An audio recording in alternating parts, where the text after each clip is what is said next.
All right, New Testament readers, this week we are going to finish the pastorals and move on to Philemon, and we'll get a chapter into Hebrews. Now, because we've introduced the pastorals in previous videos, and we will have another couple of weeks to talk about Hebrews, I want to talk exclusively about the little letter of Philemon, because there's a lot going on here. So Paul is writing to an individual here by the name of Philemon, naturally. Who is this guy?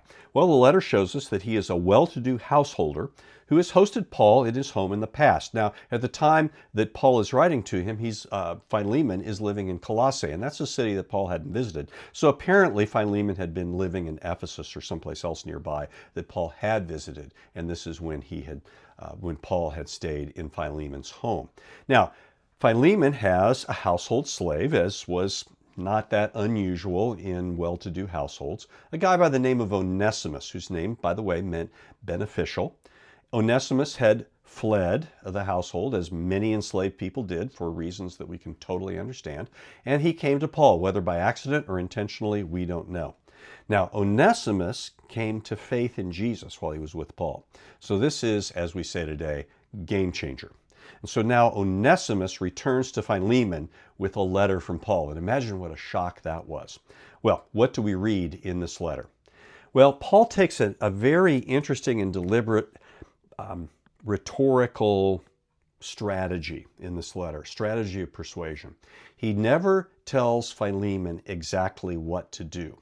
Instead, he lays out the truth of the situation, reminds Philemon what he really believes in, what he's really committed to as a Christian, and calls upon Philemon to add up to what it is that needs to be done in that situation.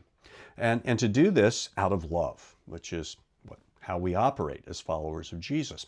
So, what are these truths that Paul lays out? Well, first of all, Onesimus is no longer a slave now. More than a slave, he is your brother. And how do you treat a brother? Well, we know what the answer to that should be. Paul doesn't ask that question, but we would ask it and we would answer it. He says he is useful, making a play on words about his name, to you, of course, but he's also useful, Paul says, to me. Now, he says, you've always been hospitable to other Christians, including me. Now you have the chance to extend that. So, verse 20, please benefit me. And here he uses a word which sounds like Onesimus's name to mean benefit, as he has said before with a different word.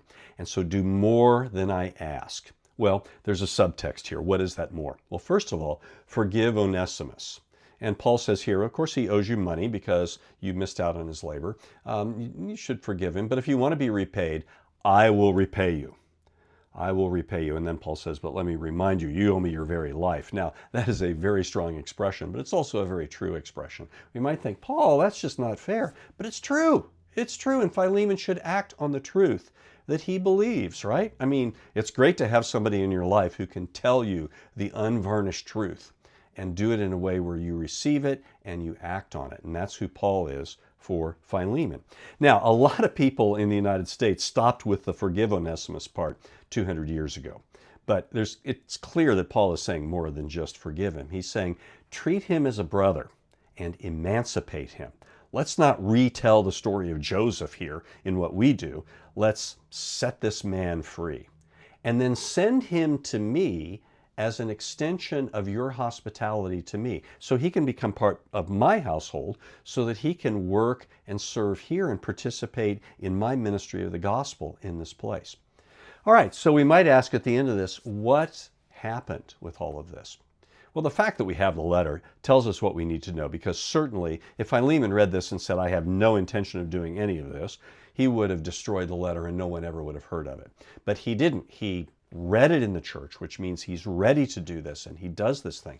And the church says, this is so amazing. This is such a great example of the implications of the gospel. Let's share this with other people in other places. So they make copies and send it to other churches, and these churches say, this letter is great, and they collect it with other letters of Paul that they have. And eventually, that collection becomes a big chunk of our New Testament as Christians are sharing the documents that they find most helpful, most edifying, most truly expressive of the true gospel.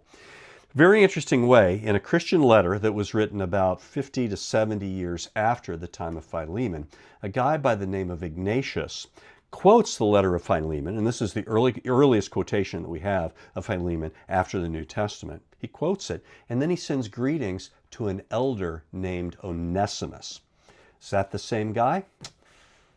Could be. I look forward to finding out in the eternal kingdom of God. In the meantime, happy reading.